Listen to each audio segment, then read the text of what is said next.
Bienvenidos y bienvenidas al lanzamiento del disco Música en Blanco y Negro del pianista Luis Fernando Velasco Navarro.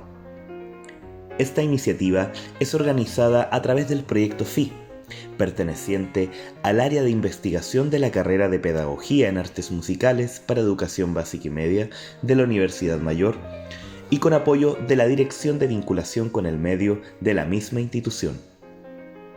Para comenzar este lanzamiento, los invitamos a disfrutar de una interesante entrevista realizada por los estudiantes Catalina Beiza y Pablo Contreras, en donde conoceremos detalles del proceso creativo del disco.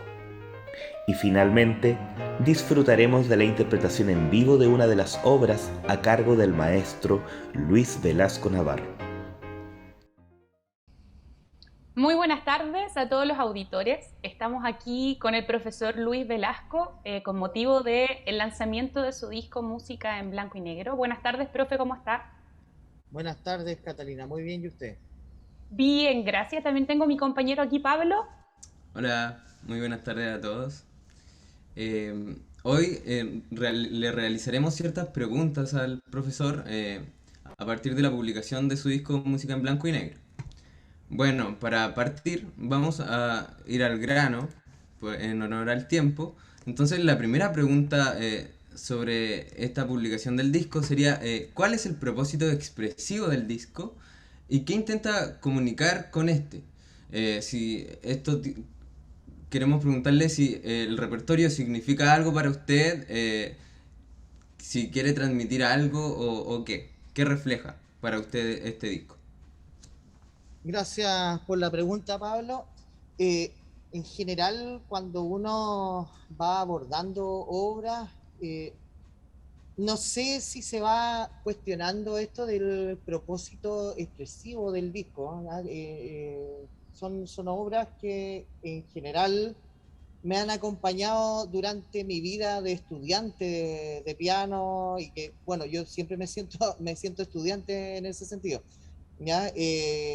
Tal vez una de las más significativas para mí es el Carnaval Opus 9, que es la obra más extensa, ¿ya? Y que es una obra que llevo tocando prácticamente como 20 años, ¿ya? Que es una obra que siempre estoy volviendo, la voy dejando. ¿Ya? En ese sentido, el disco también tiene como un carácter, una estética más del romanticismo, ¿ya? Propiamente tal, y tratando de responder a la cosa más expresiva, y eso también tiene una lógica de que es en el romanticismo donde el piano alcanza su máximo apogeo en cuanto a la escritura pianística. ¿Ya? Si intento comunicar algo, eh, más que nada la alegría siempre de tocar mi instrumento, ¿ya? Y como de poder compartir eso con la gente que le gusta, ¿ya? La gente que esté dispuesta a escuchar el disco. ¿Ya? También ahí la obra de la Juanita fue un descubrimiento, la obra de Juanita San Martín, el estudio en función, fue un descubrimiento hecho para el disco que fue muy entretenido porque es un lenguaje que no me es tan familiar, pero que lo había venido explorando ahí hace algún tiempo, hace algunos años, que es el jazz y el blues, ahí como la fusión de los dos lenguajes, y bien interesante la obra. ¿Ya? Eso principalmente, no sé si quiere agregar algo. ¿Está bien con la respuesta? Perfecto, Ya. perfecto, muchas gracias. Oiga, profe, y respecto a esto, yéndonos un poco a lo que usted decía, yo que siempre se ha sentido como estudiante y se sigue sintiendo como estudiante, ¿cómo ha sido su evolución estudiando e interpretando estas obras? Porque, como usted dijo, no es primera vez que lo hace. En ese sentido, ¿siente que va descubriendo o en este punto en el que hizo la grabación ha descubierto cosas nuevas respecto a estas obras o compositores? Gracias. Bueno, esa pregunta es muy buena porque en general, claro, el carnaval, los reflejos en el agua y la balada son obras que me han acompañado mucho tiempo y que son obras muy difíciles, muy complicadas técnicamente y además interpretativamente. Y generalmente cuando uno las aborda las primeras veces, como que aborda más el aspecto técnico, ¿ya? Más el aspecto técnico como buen estudiante ahí, a apuntarle a las notas, ya hacer los fortes donde haya que hacerlo, los dedajes, un poco las respiraciones, que aunque no lo crean en el piano es un gran tema, ¿ya? Pero después cuando uno ya logra como empezar a trascender de eso, claro, uno se va cuestionando un poco qué es lo que trata de decir el autor con estas cosas, ¿ya? Eh, y uno hace sus primeras investigaciones ahí, por ejemplo, el caso de Schumann en el Carnaval, él en algunas de estas obras, que son varias obritas chiquititas, él va representando varios momentos de su vida, entre ellos dos de sus personalidades. Él decía que tenía dos o tres personalidades, claro, y está ahí Eusebios y Florestán representados en la música. ¿Ya? Hay otra parte en el mismo Carnaval en donde él se hace una especie de plagio a él mismo, a una obra anterior que se llamaba El Papillon, ¿ya? Y claro, con respecto a esta obra de Schumann, se nota la obsesión que tenía por las grandes extensiones de los acordes de 12 notas, 11 notas, claro, y que hay que, muchas veces para las manos chicas como la que tengo yo, hay que hacer mucho arpegio, claro, y tiene su gran complicación, pero lo principal ahí es tratar de irse metiendo como en cada personaje o en cada escena que propone Schumann. Claro, en ese sentido, por ejemplo, tal vez el reflejo en el agua, en este mundo más impresionista, claro, es un poco como un relajo dentro de todas las notas que tiene y toda la dificultad, pero es como un poco un relajo de sentir estas caídas del agua, estas cascadas que tiene Debussy, que no quita el problema técnico y obviamente en la balada también tiene este problema, esta como evolución de la forma canción que propone Chopin. Claro, y esa evolución produce una evolución o un cambio en uno mismo, ¿ya? Porque uno en general va de, va de lo más superficial que son las notas a tal vez cambiar algo de uno mismo y hacer una maduración interna. Ya, de repente hay cosas que yo cuando era estudiante, y esto se puede acordar mi profesora o mis profesoras, mis profesores, y yo era muy acelerado para tocar algunas cosas. Y después uno va cambiando y ya no se vuelve tan apresurado en abordar ciertos pasajes, en los pulsos, y va encontrando uno el pulso propio al que puede ir expresando mejor lo que uno tiene que ir o lo que debe ir o lo que uno quiere ir expresando, ¿ya? Y siempre hago el debe, el puede o el quiere, porque son como tres cosas bien distintas dentro del abordaje de una obra. Claro, en el caso del estudio en fusión, esa es una de las principales cosas que me costó. Yo había tocado una obra de Juanita antes, que era una obra para música de cámara, que es La Cueca Chora. Claro, pero claro, el lenguaje son bien distintos. ¿Ya? Ella tiene un lenguaje que es más moderno, ¿ya? Más moderno, sin llegar a ser tan disonante como otros compositores más modernos, compositores de este mismo país. Pero bueno, eso también es muy entretenido, ir descubriendo cosas nuevas y probablemente cuando aborde la obra de Juanita en un tiempo más va a ser muy distinto el abordaje al que le pegué para hacer el disco. Y eso también es muy importante, porque además ponerse en el estrés de grabar un disco, de tratar de hacerlo lo más perfecto posible, después ir escuchando, ir corrigiendo cosas, también provoca un cambio importante, ¿eh? Eso, principalmente. Excelente, gracias, profe. Perfecto, profe. Igual es entendible, o sea, le encuentro razón a lo que está hablando, que es que usted menciona que a lo largo del tiempo ha ido adquiriendo una madurez musical también a través de su experiencia y a través de ir tocando todos estos repertorios. En ese sentido, también nosotros queríamos preguntarle que cuál de estas obras fue la más difícil, por así decirlo, para usted, ya sea en aspectos técnicos, en aspectos emocionales o en cualquier otro aspecto que usted sienta que le dificultó. Ya, sí, gran pregunta porque yo aquí voy a hacer la diferencia entre el técnico y el emocional. ¿Ya? Técnicamente y por un asunto de resistencia también, el carnaval, ¿ya? El carnaval de Schumann. ¿Ya? Tiene muchas cosas, hay cosas muy requete contra difíciles, hay otras que no son tan difíciles técnicamente, pero además el asunto de hacer el switch y el cambio emocional es un problema técnico finalmente de la interpretación, ¿ya? O sea, ¿cómo yo logro cambiar de alegre a triste en 2 segundos? Claro, y ahí está este asunto que ya viene como más en la biografía del compositor, esta probable bipolaridad que tenía Schumann entre el Eusebius y el Florestan, ¿ya? Eso tal vez es una de las cosas muy complejas, ¿ya? Lógicamente mis colegas pianistas me dirían, pero la balada, uno en sol menor tiene pasajes técnicos bien contundentes, y sí, tiene problemas técnicos muy contundentes, igual el reflejo en el agua de Big C, ¿ya? Claro, son distintas técnicas, claro, porque yo ahí lo vería como más técnica de dedo, ¿ya? El problema de dedo, de los ataques, cómo lograr hacer de repente algunos pianísimos, algunas sutilezas.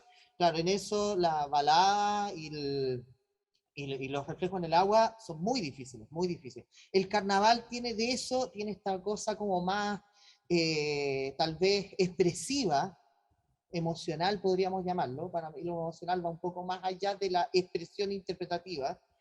Claro, y obviamente ahí la obra de Juanita, al ser algo que yo venía conociendo no de tanto tiempo, tiene su dificultad, porque lógicamente entender el lenguaje, un lenguaje que no me es tan familiar, tiene su cuento, y obviamente entender los esquemas de la escala y hacer las digitaciones, la escala del blues sobre todo, tiene sus grandes problemas ahí.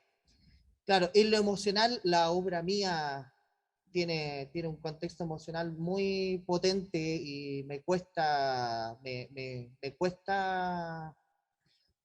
como que me cuesta sacarlo, ¿ya?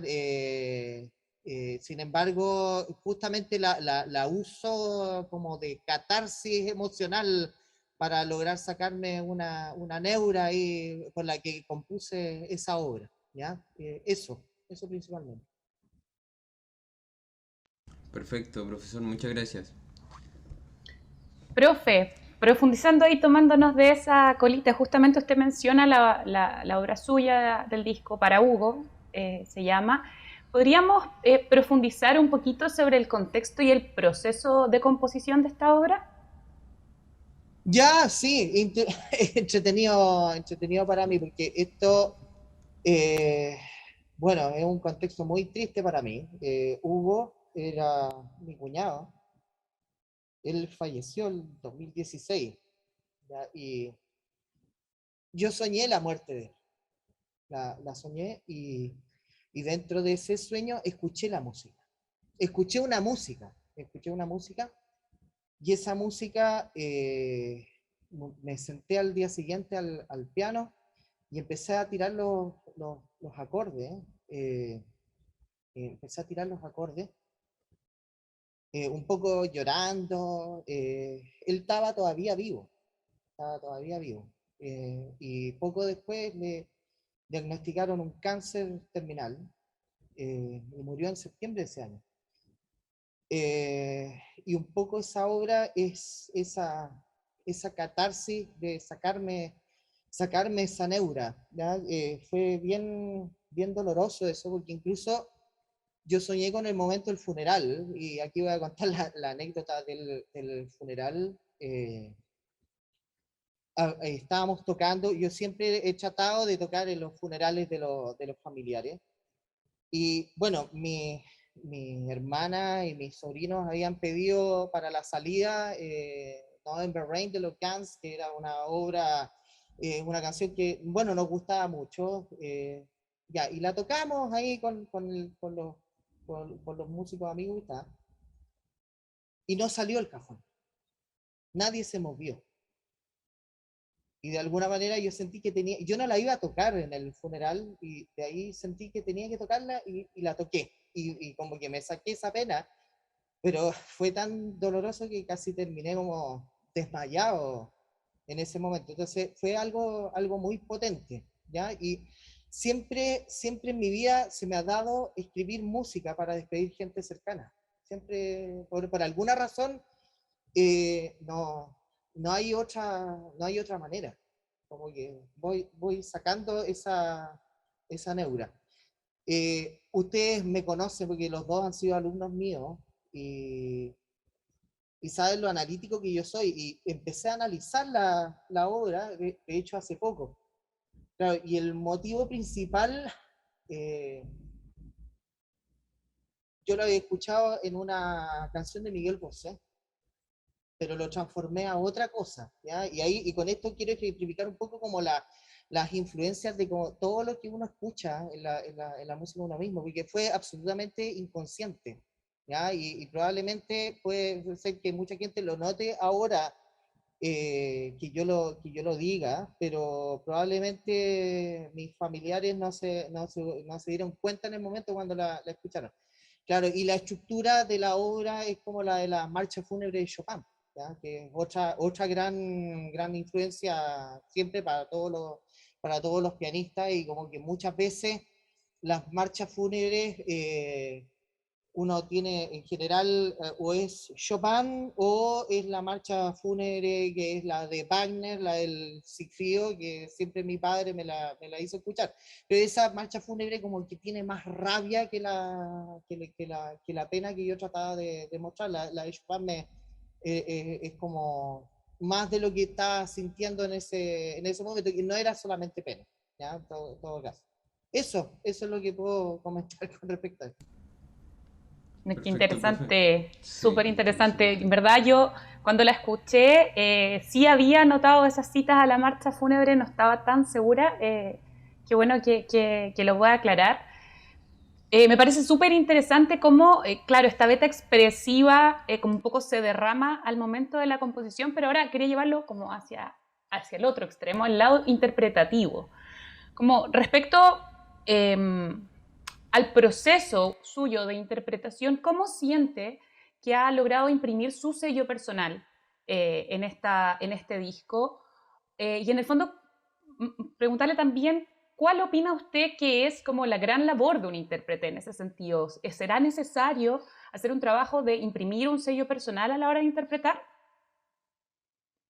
Ya, interesante pregunta, porque yo no sé si tengo un sello personal al interpretar, ¿ya? Eso no lo sabría decir, ¿ya? Sin embargo, justamente con esta hora, el carnaval, me acuerdo que fui a tocar alguna vez a Mendoza, y estaba recién estudiando el carnaval, y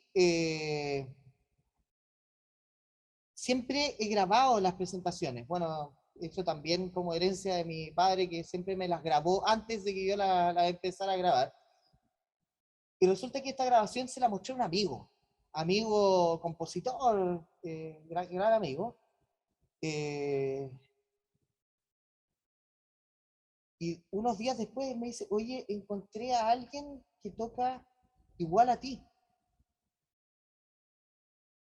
Y me dice, escúchalo, es un pianista ruso como principio de siglo, fue cuñado de uno de los grandes compositores rusos, ¿ya?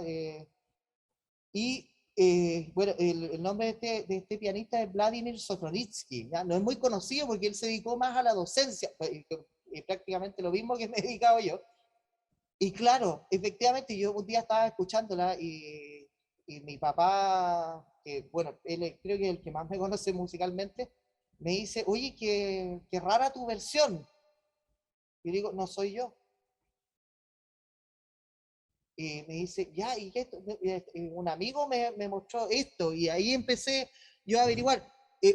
no sé si eso sea como parte de un sello que uno tiene de manera automática, ¿ya? Yo siempre pienso que uno como persona tiene un sello de por sí y uno va trabajando en favor de esas cosas, ¿ya? A lo mejor yo lo conocí demasiado luego el resultado final, ¿ya? Pero ¿cómo se llama? Como que uno va trabajando y en ese sentido la labor de un intérprete es tratar de ser lo más honesto con uno mismo. ¿Ya? O sea, claro, uno va buscando en la historia, uno va buscando en el contexto social tan importante en los autores, va buscando dentro de lo que pueda buscar. Ahora es más fácil que antes, porque antes uno tenía que ir a las bibliotecas de las universidades, bibliotecas nacionales, o preguntar a los profes y estar como un poco ahí a los tiempos que tenían los profes para contarnos esas cosas. ¿Ya? Pero creo que esa es la gran labor de un intérprete, pescar todas estas cosas, tratar de ver el lenguaje que tiene el compositor y uno darle una nueva mirada. Es imposible no darle una nueva mirada a eso. Nosotros somos seres distintos a lo que era Debussy, Chopin, Ravel, incluso somos seres distintos a nuestros pares de la misma época, ¿ya? Entonces, uno quiera o no va a estar interpretando, ¿ya? De hecho, incluso si a uno le dicen algo, uno no memoriza y se queda como con la idea y hace la interpretación de manera automática, ¿ya? Eso es algo automático al ser humano.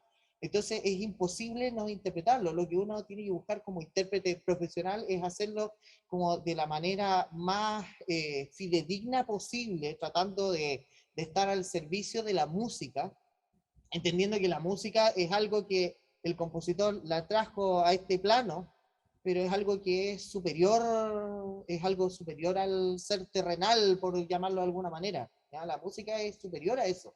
La música está ahí, uno como que la va, por lo menos eso siento yo que pasa, y como que uno la va desentrañando y la trae a este momento para que el resto de la gente en este plano como que la pueda ir disfrutando.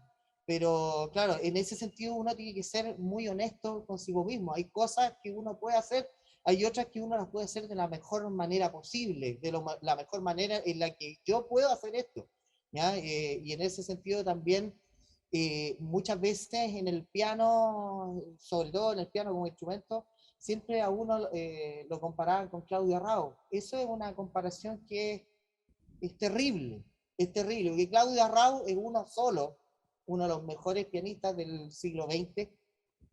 Difícil que uno como simple mortal pueda emular a un genio de la talla de Arrau, ¿ya?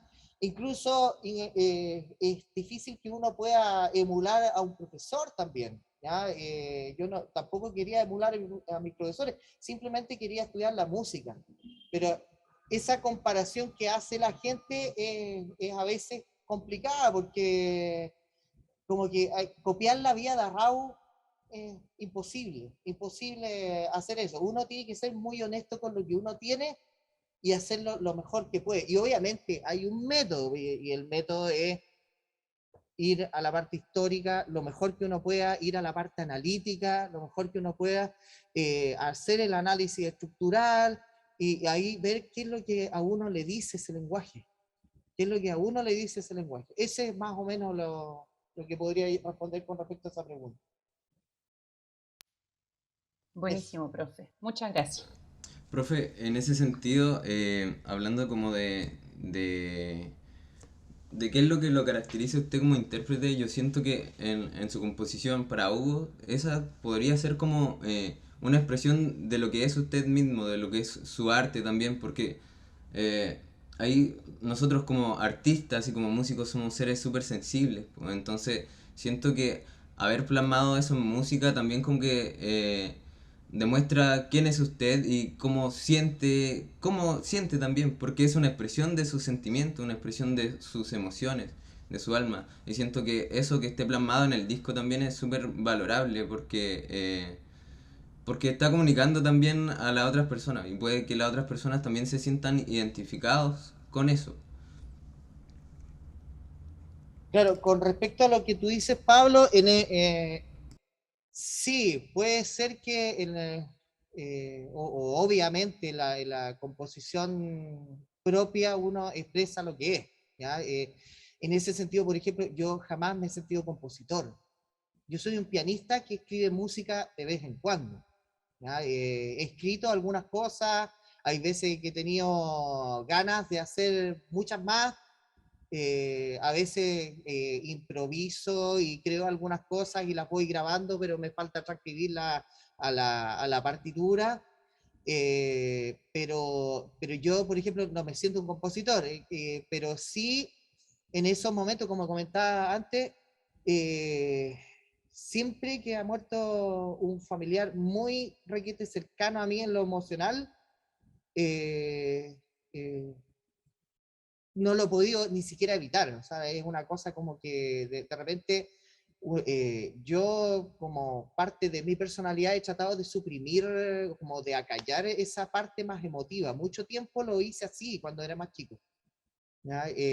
Pero eso me llevaba de repente a estallar en lágrimas sin control. ¿Ya? Y eso tampoco era tan bueno. Y en este sentido, claro, esta obra para Hugo, o también la que compuse después para la despedida de mi madre, también para una prima que murió hace mucho más tiempo atrás, son cosas que se han dado en ese contexto. ¿Ya? He escrito yo otras cosas, pero más que nada las he escuchado ahí sampleadas desde el final con algunos programas, pero jamás me he atrevido a pedirle a músicos que toquen mi música, ¿ya? Porque en ese sentido yo como le digo, no me siento tan compositor, ¿ya? Pero sí, sin duda que esa es una expresión, claro, mía pura, y creo que parte de eso también está en las interpretaciones, claro, pero yo no sabría definir cuál es mi sello como pianista. O sea, eso lo tendrá que decir probablemente la crítica, ¿ya? Pero eso principalmente. Perfecto, muchas gracias. Para cerrar, podríamos hacer la última pregunta. Ya, esta pregunta es más que, va un poquito más enfocada a lo técnico, así como del proceso de grabación que se dio. Es en donde nosotros nos gustaría saber en cómo se llevó a cabo esto. Cuándo grabó las canciones, en qué lugar, con qué piano, si fue en una o más sesiones. eh, Eso más que nada, parte del proceso de cómo se gestó este disco. Ya, de lo poco que me acuerdo, que el disco se grabó hace mucho tiempo. ¿Ah? De hecho, mi madre estaba todavía viva, ¿ah? Cuando lo grabamos ahí con Pedro. ¿Ya? Pedro fue el que hizo la captura del audio. Tremendo trabajo. Creo, me parece que fueron como en 2 sesiones, ¿ya? El disco. Claro, porque el carnaval hubo una sesión larga, me acuerdo, que estuvimos todo un día, fue domingo, acá en el auditorium de la universidad. Fue en ese piano, en el Yamaha que está en el auditorio de la universidad. Claro, y hubo esa sesión larga que comenzó ese domingo como a las 11 de la noche y terminamos como a las 7 de la tarde, con almuerzo incluido. Eh, claro, pero el proceso este de las tomas, claro, de hacer la toma completa y después ir viendo y parchando entre medio, eh, claro, es tremendo. Y además el asunto que cuando uno se graba es inevitable, y eso que yo siempre me estoy grabando, pero es inevitable como que uno se le amplifica el radar de errores. ¿Ah? Entonces como que hoy esto no salió así, debía haber puesto el dedo asá o el quinto en vez del cuarto, esto debía haber sido un poquito más fuerte, esto tal vez un poquito más despacio, y, claro, y todos esos detalles que uno empieza a no pasar por alto, porque uno sabe lo relevante que es una grabación, y generalmente, claro, uno queda conforme, claro, con el resultado final, pero siempre queda con la bala pasada, que esto probablemente por ser músico, pero como que podría haberlo hecho mejor. ¿Ya? Eso sí. La única obra que sentí que fue como fue es la mía. De hecho, la hice en una sola toma. ¿Ya? Esa no hubo parche, no, nada de nada. Pero el resto, claro, como que uno siempre siente que, oye, esto podría, ya, pero, pero ahí el proceso, y esto como también los alumnos siempre lo digo, uno de repente, claro, está perfeccionista, pero de repente tiene como que aprender a decir, ya, hasta acá puedo dar por ahora. Y esto es lo mejor que puedo sacar en este momento, ¿ya? Y que creo que es un tremendo aprendizaje de las grabaciones, ¿ya? Este es el primer disco que grabo con la U. Yo había grabado otros de música docta chilena, pero claro, como del repertorio como que siempre he estado tocando, es como el primero, ¿ya? Es como el primero, y obviamente primera vez que grabo una obra mía, ¿ya? Y eso fue como bien, me acuerdo que justo al finalizar la sesión, Pedro me dijo, de repente podrías grabar algo más, y le pregunté si podría grabar una obra propia, y me dijo sí, y ahí empezamos la toma, y salió muy fortuito el asunto, muy rico además, en ese sentido. Pero eso, uno siempre en este proceso de grabación, y además de ir escuchando, ir marcando en la partitura los detallitos ahí, Pedro iba marcando algunas cosas, después yo me iba dando cuenta de otras, y sí, pues uno puede ser muy estresante, ¿ya? Es un proceso que puede ser muy estresante, y por eso uno tiene que como que aprender a decir, ya, esto es lo mejor que puedo hacer ahora, para el próximo disco hay que seguir estudiando. Y, y sería, pues, de que para el próximo disco tendré que hacerlo mejor, ¿ah? Tendré que hacerlo mejor. Y creo que este quedó bastante bueno, pero sí, porque y ojalá que le guste a todos los que lo escuchen. Y al que no me Sí, hace las quejas. ¿Ah? entendible igual, o sea, al final grabar es como si uno pusiera una lupa en su propia práctica. Me imagino, por ejemplo, el carnaval, que es una obra que dura casi media hora, creo, si Sí, no me equivoco. Entonces debe así haber es. sido bastante difícil como grabar todo en una sola toma y después ir revisando todo también, los pasajes que quizás eran más difíciles, o si habían errores o no. Entonces, debe haber sido un gran trabajo y quedó súper bien. O sea, yo igual estuve escuchando todas las obras del disco y como que me gustaron bastante. También la sonoridad que tiene el piano. Entonces por eso era mi pregunta, porque se siente como si estuviera en un espacio grande, eh, por la reverberación y la acústica. Entonces encuentro que quedó bastante bien todo. Claro, sí, pues ahí es gran mérito también de Pedro, que hizo las ecualizaciones. Claro, bueno, y además colocar los micrófonos en el punto preciso va a obtener Sí. la mejor toma. Claro, eso también es muy importante. Claro, obviamente cuando uno aborda obras así grandes, ya, como el carnaval, algunas sonatas de compositores, yo creo que no se me hubiera ocurrido jamás tirar algo que no hubiera, por lo menos no en este primer disco, tirar algo que no hubiera tocado antes en un concierto. ¿Ya? Y el carnaval ya lo había tocado varias veces, tenía esa seguridad de que sí me lo sabía de memoria, lo había tocado completo, de pe a pa, entonces era como algo seguro, porque es una obra muy requete compleja. Claro, y porque también existe la metodología como de ir grabando por pedazos, claro, y de ir armando este como Frankenstein musical, pero con eso se corre el peligro a veces de dejar de ser auténtico, como Sí. que no es la toma principal. Entonces, Como de claro, perder la continuidad en ese sentido. claro, Sí. perder el hilo musical, el hilo conductor. Eso, Oiga, Perfecto, muchas profe, gracias. yo estoy totalmente de acuerdo con lo que dice Pablo. Creo que todas las decisiones técnicas que se tomaron se notan mucho, se escucha todo muy bien, pero además me pasa que las decisiones de las obras a mí al menos me hicieron mucho sentido cuando escuché el disco. Me hace todo mucho sentido. Así que antes de terminar le quiero hacer la última pregunta que no se nos puede pasar. Eh, Canciones, o sea, perdón, música en blanco y negro. ¿Por qué este nombre? Simplemente por el teclado, blanco y negro. Así de simple, no tiene más, no hay que darle más Yo vuelta, lo ¿no? pensé y dije, no, yo creo que hay algo oculto aquí. Yo igual No, pensaba no, que, ¿qué querrá yo, decir con esto? Decía yo. claro, sí, yo creo que los dejé cuando fueron alumnos míos, a lo mejor se pensaron que todo lo meditaba demasiado, pero no, Mm, Sí, no, muy al era final probablemente. eso, las claro. soluciones son más simples de lo que uno piensa. Sí, a La veces son más respuesta, Exacto. simples, sí. claro. Así es.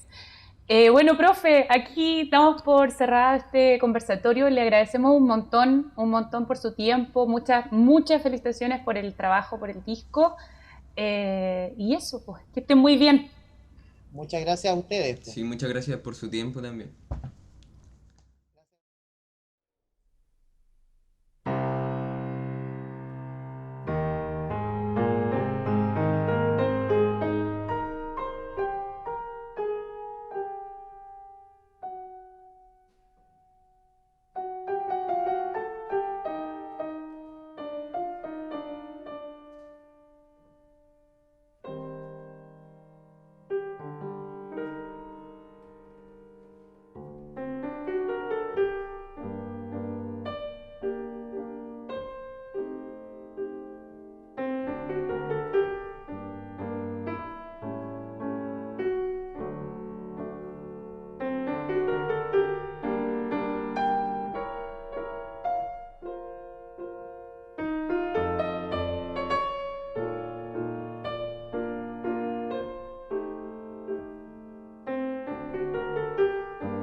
En nombre de la carrera de Pedagogía en Artes Musicales para Educación Básica y Media de la Universidad Mayor, agradecemos su presencia. Esperamos que hayan disfrutado el estreno de este gran trabajo artístico.